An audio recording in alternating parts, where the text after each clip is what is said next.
Hello दोस्तों, कैसे हैं आप लोग। आई होप कि आप लोग अच्छे होंगे।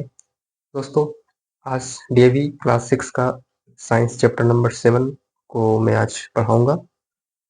जिस चैप्टर का नाम है द वर्ल्ड ऑफ लिविंग। इसमें हम लोग लिविंग थिंग्स और नॉन लिविंग थिंग्स के बारे में पढ़ेंगे। ठीक है। और भी उनके बारे में जो करेक्टरिस्टिक्स हैं उनके बारे में पढ़ेंगे। क्या लिविंग थिंग्स का करेक्टरिस्टिक्स है, नॉन लिविंग थिंग्स का है, वो सभी चीज़ हम लोग इसमें देखेंगे। तो लास्ट तक बने रहिएगा मेरे इस वीडियो में। तो सबसे पहले हम लोग इसका इंट्रोडक्शन को देख लेते हैं। चैप्टर का नाम है द वर्ल्ड ऑफ लिविंग। तो कहता है कि in the primary classes we have already learn about living and non living things. Primary class यानी क्लास 5 में हम लोग पढ़ चुके हैं कि लिविंग थिंग्स और नॉन लिविंग थिंग्स क्या है, इसके बारे में हम लोग पहले ही पढ़ चुके हैं। ठीक है। We are already aware that living things are those which can breathe, grow and move on their own। ठीक है। हम लोग पहले ही इससे अवेयर हो चुके हैं कि जो लिविंग थिंग्स होते हैं वो ब्रेथ भी करते हैं, ग्रो भी करते हैं, मूव भी करते हैं। सांस भी लेते हैं, ग्रो भी करते हैं और मूव भी करते हैं खुद से। ठीक है। Non living things do not breathe, grow और मूव। लेकिन नॉन लिविंग थिंग्स जो होते हैं वो ना तो ब्रेथ, ना तो ग्रो, नहीं तो मूव, किसी तरह का कोई भी चीज यहाँ पे लिविंग थिंग्स का जो कैरेक्टरिस्टिक्स है वो नहीं मिल पाता नॉन लिविंग थिंग्स से। ये सभी ऑलरेडी हम लोग क्लास 5 में पढ़ चुके हैं। इसमें आपका कुछ ऑप्शंस दिए गए हैं और इस ऑप्शन के अकॉर्डिंग आपको लिविंग और नॉन लिविंग थिंग्स जो चार्ट मिला है उसको आपको फिलअप करना है। ठीक है। तो काफी आसानी है। इसे chair chair non living things के अंदर में आता है क्योंकि ये ना ब्रेथ करता, ना ग्रो करेगा और नहीं मूव करेगा। कैट लिविंग में आ जाएगा। तो ये सब बहुत नॉर्मल है, आप लोग से सॉल्व हो जाएगा। चलिए नेक्स्ट देखते हैं। देखिए, all living things have certain common characteristics. These characteristics are quite different from those of non-living things. Let us try to study these characteristics in details। अब हम सभी लिविंग और नॉन लिविंग थिंग्स के बारे में सभी का करेक्टरिस्टिक्स यानी उसके बारे में जो भी लक्षण होते हैं वो सभी, उसका हम लोग पहचान उसको हम लोग बोल सकते हैं, वो सभी चीज हम लोग डिटेल से पढ़ने वाले हैं। उससे पहले डू यू नो में आपको बताया गया है कि virus is a micro organisms. Micro organisms means होता है कि वैसे ऑर्गेनाइजम्स जिसे हम लोग अपनी आंखों से नहीं देख सकते हैं। इसको देखने के लिए आपको माइक्रोस्कोप की आवश्यकता पड़ता है। ठीक है। Which has the characteristics of both living and non living things. लेकिन वायरस ही एकमात्र ऐसा माइक्रो ऑर्गेनाइज्म है जिसमें लिविंग और नॉन लिविंग थिंग्स के दोनों का क्या पाया जाता है, तो करेक्टरिस्टिक्स पाया जाता है यानी उसके लक्षण पाए जाते हैं। चलिए अब आगे समझते हैं कि करेक्टरिस्टिक्स ऑफ लिविंग थिंग्स यानी लिविंग थिंग्स के हम लोग करेक्टरिस्टिक्स पढ़ेंगे, उसकी लक्षण को पढ़ेंगे लिविंग थिंग्स के बारे में। कहता है कि living things are made of cell. जितने भी लिविंग थिंग्स होते हैं सभी सेल्स से मिलकर बने हुए रहते हैं। अब इस सेल्स क्या होता है, तो सेल्स उसे हम कहते हैं जो सेल्स जो होते हैं एक छोटा यूनिट होता है जिससे हमारा बॉडी का निर्माण होते हैं। जितने भी आपका लिविंग थिंग्स होते हैं सभी लिविंग थिंग्स सेल्स से ही मिलकर बने हुए रहते हैं। ठीक है। All living things are made of cell. सभी लिविंग थिंग्स जो होते हैं वो सेल से मिलकर बने हुए रहते हैं। A cell is the basic unit of life और ये हमारे लाइफ का सबसे छोटा यूनिट यानी बेसिक यूनिट है। ठीक है। It is a structural and functional unit of plants as well as animals. Cells are so small that we cannot see them with our naked eyes. We need to microscope to see them। यानी जो sales होते हैं काफी small होते हैं, इन्हें देखने के लिए इन्हें हम कभी नहीं देख सकते हैं अपनी नेक्ड आइज से यानी खुली आंखों से। इसे देखने के लिए आपको माइक्रोस्कोप की आवश्यकता पड़ेगी। ठीक है। डू यू नो में एक और डू यू नो है, उसमें बताया गया है कि जो newborn baby has about 2000 million cells. ठीक है। जो छोटे यानी न्यू बॉर्न बच्चे होते हैं उनके शरीर में 200 मिलियन सेल्स पाए जाते हैं। ठीक है। और जिस जैसे जैसे बच्चे ग्रो करते हैं वैसे से सेल्स भी क्या होते हैं, ग्रो होते हैं। तो ग्रो काफी सेल्स जो होते हैं काफी ज्यादा होते हैं। तो एक छोटे यानी न्यू बॉर्न जैसे ही जन्म लेता है बच्चा तो उसमें 2000 मिलियन सेल्स पाया जाता है। आगे पढ़ते हैं। The number of cells is living things vary over an enormous range. ठीक है। जो लिविंग थिंग्स में जो भी आपका सेल्स पाए जाते हैं उनके नंबर जो होते हैं बहुत ही इनॉर्मस रेंज होते हैं, यानी कि बहुत ही विशालता रेंज होते हैं। जैसे बताया गया कि अमीबा इज सिंगल सेल है। अमीबा जो है एक तरह का सिंगल सेल है, मात्र उसमें एक ही सेल पाया जाता है। नॉन यूनिसेलुलर ऑर्गेनिज्म, यानी कि जिसमें एक सेल पाया जाता है उसे हम लोग क्या कहते हैं, यूनिसेलुलर ऑर्गेनिज्म कहा जाता है। ठीक है, तो जितने भी ऑर्गेनिजम्स है सभी में यूनिसेलुलर भी होते हैं और मल्टी सेलुलर भी होते हैं। मल्टी सेलुलर मतलब जिसमें ज्यादा सेल पाए जाते हैं। ठीक है, तो कुछ ऐसे भी ऑर्गेनिजम्स होते हैं जिसमें यूनिसेलुलर यानी सिर्फ एक सेल से ही मिलकर बना हो रहता है। फॉर एग्जाम्पल अमीबा, काफी इंपॉर्टेंट है, एमसीक्यू में क्वेश्चन पूछा जाता है। Bacteria and yeast also belong to the category of unicellular organism. ठीक है, बैक्टीरिया और ईस्ट भी है जो कि किससे बिलोंग करता है, तो वो भी यूनिसेलुलर ऑर्गेनिज्म से बिलोंग करता है, यानी ये भी क्या है, यूनिसेलुलर ऑर्गेनिज्म से, यानी एक कोशिका से मिलकर बने होते हैं, यानी एक सेल से मिलकर बने होते हैं।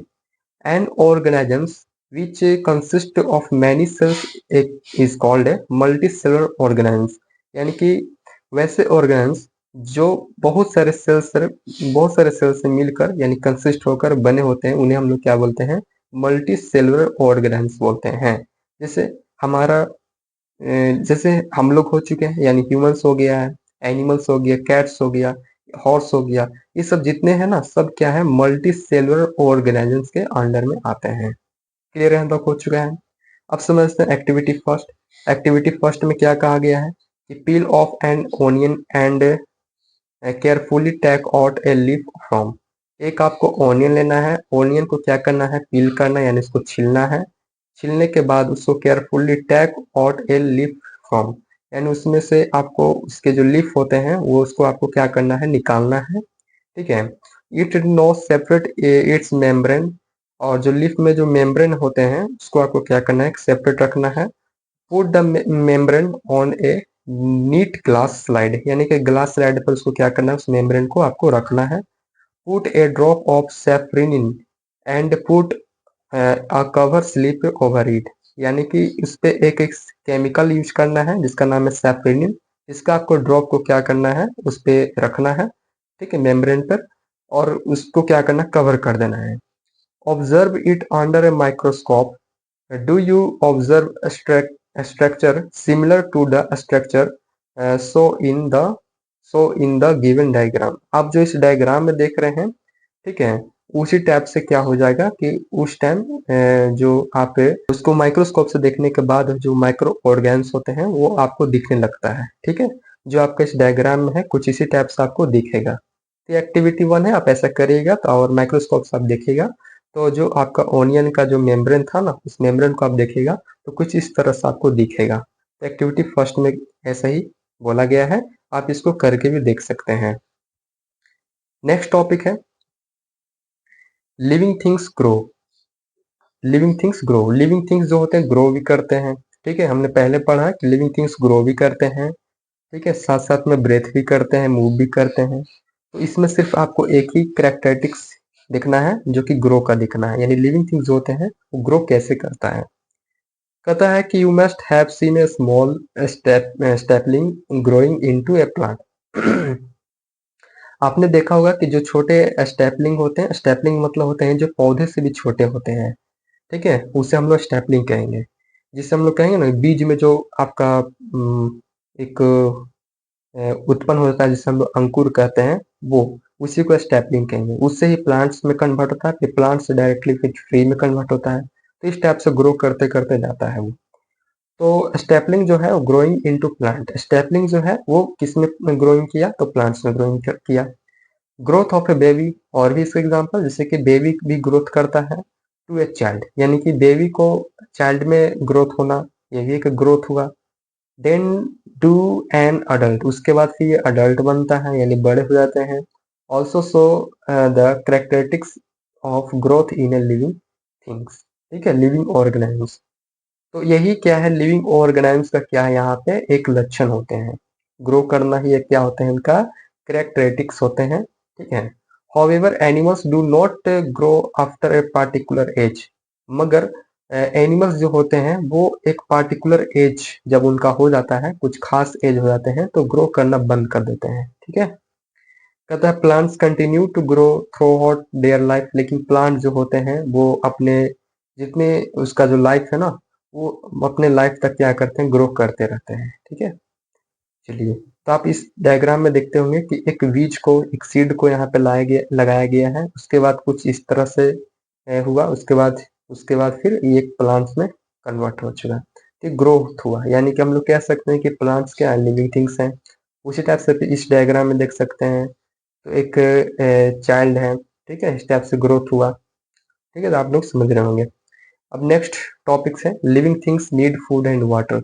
लिविंग थिंग्स जितने होते हैं उनको ग्रो करने के लिए, ब्रेथ करने के लिए, मूव ऑन करने के लिए, सभी चीज करने के लिए उसको फूड और वाटर बहुत ही जरूरी होता है। ठीक है, तो उसी से रिलेटेड यहाँ पे बताया गया है, all living things need food and water for growth. ठीक है, लिविंग थिंग्स जितने भी लिविंग थिंग्स हैं सभी को ग्रोथ करने के लिए फूड और वाटर की जरूरत होती है। The mode of taking food, ठीक है, varies from one group of living organisms to another green another. ठीक है, यानी कि इसका मोड भी होते हैं, जैसे कि प्लांट्स जो हम लोग, एनिमल्स जो होते हैं, ह्यूमंस जो हो गए, वो प्लांट्स पे डिपेंड होते हैं, प्लांट्स हमें फूड देते हैं और वही फूड को हम लोग खाते हैं। लेकिन जो प्लांट्स होते हैं वो कुछ अलग तरीका का करता है, यानी अलग तरीके से वो अपने भोजन को तैयार करता है, वही सबका मोड जो है वो अलग अलग होता है। ठीक है, कहता है क्या कि यहाँ पे कि green plants synthesis their own food by using carbon dioxide and water. Green plants जो होते हैं वो खुद से अपना भोजन बनाते हैं, ऑन फूड बनाते हैं वो। ठीक है, किसको किसको यूज करके बनाता है, तो कार्बन डाइऑक्साइड और वाटर को यूज करके बनाता है वो। ठीक है, आगे बढ़ते हैं, in the presence of sunlight. ठीक है, सनलाइट के प्रेजेंस यानी प्रेजेंट में होता है सनलाइट और क्लोरोफिल। प्लांट्स को सनलाइट भी चाहिए, क्लोरोफिल भी चाहिए, तभी वो अपना फूड को क्या करेंगे, प्रिपेयरिंग करेंगे। ठीक है, by the process of photosynthesis, और इसी प्रोसेस को हम लोग क्या बोलते हैं, फोटोसिंथेसिस कहते हैं। तो फोटोसिंथेसिस क्या है, तो जो अपना ऑन फूड बनाता है प्लांट्स के द्वारा जो खुद का भोजन बनाता है, और वो किसके प्रेजेंस में बनाता है, तो सनलाइट और क्लोरोफिल के प्रेजेंस में बनाता है। साथ साथ में उसको वाटर भी जरूरी होता है। ठीक है, तो सभी चीज में जरूरी होगा, इसका एक फॉर्मूला भी होता है, वो मैं आपको आगे बताऊंगा। ठीक है, तो उसी उसी प्रोसेस को हम लोग क्या बोलते हैं, फोटोसिंथेसिस। ठीक है, यानी जिस प्रक्रिया के द्वारा जो प्लांट्स होते हैं वो अपना फूड को तैयार करते हैं, फूड बनाते हैं, उसे हम लोग क्या बोलते हैं, फोटोसिंथेसिस कहेंगे। Animals are depend on plants for their food. Animals जो होते हैं वो किस पर डिपेंड होते हैं, प्लांट्स पर अपने फूड के लिए। Many animals eat other animals for their food, लेकिन बहुत सारे एनिमल्स ऐसे भी हैं जो कि अदर एनिमल्स को भी अपना भोजन बनाते हैं, जैसे आपका लायन हो गया। ठीक है, और भी बहुत सारे एनिमल्स होते हैं। A few animals take food in liquid form। कुछ एनिमल्स जो होते हैं उनका जो फूड होता है वो लिक्विड फॉर्म में फूड होता है। whereas majority of them take it in a solid form। और कुछ मतलब कि एनिमल्स ऐसे होते हैं, यानी कि ज्यादातर एनिमल्स ऐसे होंगे जो सॉलिड फॉर्म में अपने भोजन को खाते हैं। एक्टिविटी 2 कहता है कि tag 2 pots with healthy plant. आपको दो पॉट्स लेना है जो कि हेल्दी प्लांट्स का लेना है। ठीक है, water one of the plants regularly for a few days and keep the other pot with hot water. एक पॉट जो आप प्लांट्स लिए हैं उसमें आपको रेगुलरली वाटर को क्या करना है, वाटर देना है। ठीक है, कुछ दिन तक आपको वाटर देना है एक पॉट्स में, और जो दूसरे पॉट्स है उसमें आपको विथ हॉट वाटर, मतलब उसमें पानी आपको नहीं देना है। ठीक है, तो what do you observe and why, आप क्या ऑब्जर्व करेंगे और क्यों। तो देखिए, जब ऐसा हम लोग करेंगे, हेल्दी प्लांट्स को लाएंगे, तो हेल्दी प्लांट्स में रेगुलर अगर वाटर एक पॉट्स में दिए, दूसरे पॉट्स में हम वाटर ही नहीं देते हैं, तो जो रेगुलर हम वाटर दे रहे हैं वो जो पॉट्स होगा वो ग्रो करके प्लांट्स में कन्वर्ट होगा, मतलब कि ग्रो होते रहेगा वो। लेकिन जो दूसरे पॉट्स होता है, अगर वो उसमें हम लोग पानी नहीं दिए ना, तो क्या होगा कि वो बंद कर देगा, यानी ग्रो करना क्या हो जाएगा, कर देगा, बिल्कुल उसकी पत्तियां लिप्स जो होंगे मुरझा जाएगा, और वो जो पेड़ है, पौधे हो जाएंगे, यानी पॉट्स जो है वो क्या हो जाएंगे, सूख जाएंगे। ठीक है, ऐसा क्यों, क्योंकि वो लिविंग थिंग्स है, उसको भी खाना जरूरी है। ठीक है, तो ये चीज इसमें बताया गया है, इससे मालूम हुआ कि लिविंग थिंग्स यानी कि जो पेड़ पौधे हैं वो भी क्या है, लिविंग थिंग्स है, और उन्हें भी भोजन जरूरी होता है। तो एक्टिविटी 2 तक हम लोग पढ़ चुके हैं। ठीक है, उसके बाद लिविंग थिंग्स जो रिस्पायर है उसको मैं अगले दिन पढ़ूंगा। ठीक है, लिविंग थिंग्स भी सांस लेते हैं, किस तरह वो सांस लेते हैं, और कौन से अंग से वो सांस लेते हैं, वो सभी चीज़ मैं आपको टुमारो यानी कल पढ़ाऊंगा। ठीक है, तो ये रहा क्लास 6 का चैप्टर 7 का द वर्ल्ड ऑफ लिविंग का। ठीक है, और हम लोग टॉपिक पढ़ चुके हैं living things need food and water, यहाँ तक हम लोग पढ़ चुके हैं। और कल जो है वो मैं आपको आगे पढ़ाऊंगा। ठीक है, तब तक के लिए बाय।